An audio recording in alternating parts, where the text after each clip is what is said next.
राधे राधे, जय श्री कृष्णा। आप सभी प्रिय भक्तगणों को देवउठनी एकादशी की हार्दिक शुभकामनाएं एवं बधाइयाँ। चलिए सुनते हैं देवउठनी एकादशी व्रत कथा। हिंदू धर्म में प्रत्येक साल कार्तिक माह की शुक्ल पक्ष की एकादशी तिथि को देवउठनी एकादशी मनाई जाती है। इस बार यह मंगलवार 12 नवंबर 2024 यानी आज मनाई जा रही है। इस एकादशी के दिन संसार के पालनकर्ता भगवान श्री हरि विष्णु और माता लक्ष्मी की पूजा उपासना करने से सभी मनोकामनाएं पूर्ण होती हैं। कहते हैं कि इस एकादशी का व्रत रखने से सभी पापों से छुटकारा मिलता है। मान्यता है कि देवउठनी एकादशी के दिन व्रत कथा का पाठ जरूर करना चाहिए, अन्यथा इसके पाठ के बिना पूजा अधूरी मानी जाती है। इस व्रत की दो कथाएं बेहद प्रचलित है, तो चलिए सुनते हैं कौन कौन सी कथा है। देवउठनी एकादशी व्रत कथा। धर्मराज युधिष्ठिर भगवान श्री कृष्ण से कहने लगे, हे भगवान, मैंने कार्तिक कृष्ण एकादशी अर्थात रमा एकादशी का सविस्तार वर्णन सुना है। अब कृपा करके मुझे कार्तिक माह के शुक्ल पक्ष की एकादशी के विषय में भी बतलाइए। इस एकादशी का क्या नाम है तथा इसके व्रत का क्या विधान है, इसकी क्या पूजा है, इससे क्या फल की प्राप्ति होती है, सब विधि पूर्वक कहिए। भगवान श्री कृष्ण बोले, हे युधिष्ठिर, कार्तिक माह के शुक्ल पक्ष में तुलसी विवाह के दिन आने वाली इस एकादशी को विष्णु प्रोवर्धिनी एकादशी, देव प्रोवर्धिनी एकादशी, देवोत्थान एकादशी, देवउठनी एकादशी कई नामों से जाना जाता है। कार्तिक शुक्ल एकादशी तथा प्रोवर्धिनी एकादशी भी कहा जाता है। यह बड़े बड़े पाप को नाश करने वाली है। इसका महत्व मैं तुमसे कहता हूँ तो सभी भक्तों ध्यान पूर्वक सुनो। एक राजा के राज्य में सभी लोग एकादशी का व्रत रखते थे। राजा तथा नौकर चाकरों से लेकर पशुओं तक को एकादशी के दिन अन्न नहीं दिया जाता था। एक दिन किसी दूसरे राज्य का एक व्यक्ति राजा के पास आकर बोला, महाराज, करके मुझे कोई नौकरी पर रख लो। तब राजा ने उसके सामने एक शर्त रखी कि ठीक है, रख लेते हैं, किंतु रोज तो तुम्हें खाने को सब कुछ मिलेगा, पर एकादशी को अन्न नहीं मिलेगा।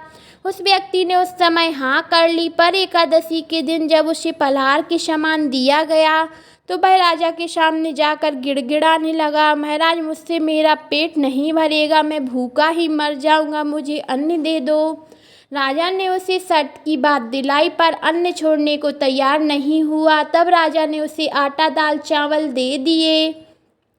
वह नित्य की तरह नदी पर पहुंचा और स्नान कर भोजन पकाने लगा। जब भोजन बन गए तो भगवान विष्णु को बुलाने लगा, हे प्रभु, आइए, भोजन तैयार है। उसके बुलाने पर पीताम्बर धारण किए भगवान चतुर्भुज रूप में आ पहुँचे। प्रेम से उसके साथ भोजन करने लगे। भोजन आदि करके भगवान अंतर्ध्यान हो गए। वह व्यक्ति अपने काम पर चला गया। 15 दिन बाद अगली एकादशी को वह राजा से कहने लगा, महाराज, मुझे दोगुना सामान दीजिए।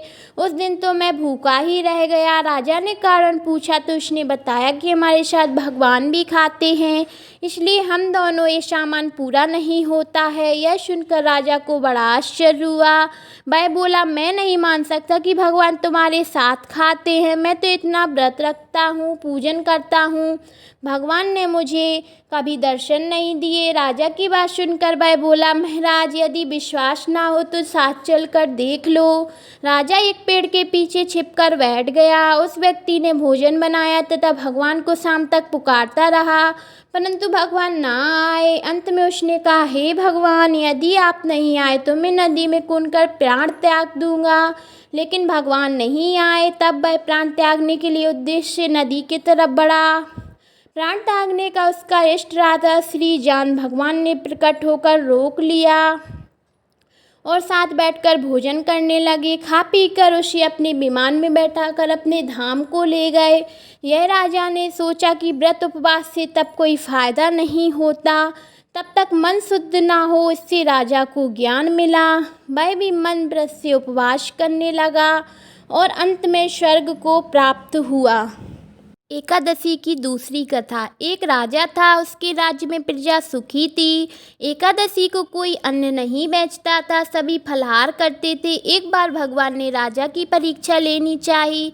भगवान ने एक सुंदरी का रूप धारण किया तथा सड़क पर बैठ गए। तभी राजा उधर से निकला और सुंदरी को देख चकित हो गया।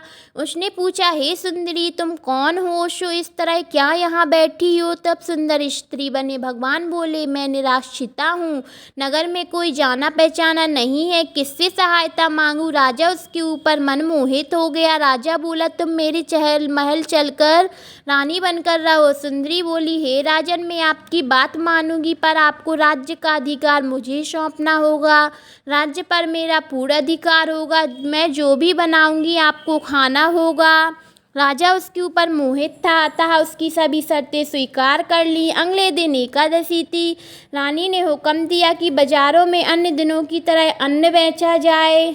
उसने घर में मांस मछली आदि पकवाए तथा परोसकर राजा खाने के लिए कहा। यह देखकर राजा बोला, रानी, आज एकादशी है, मैं तो केवल फलाहार ही करूँगा।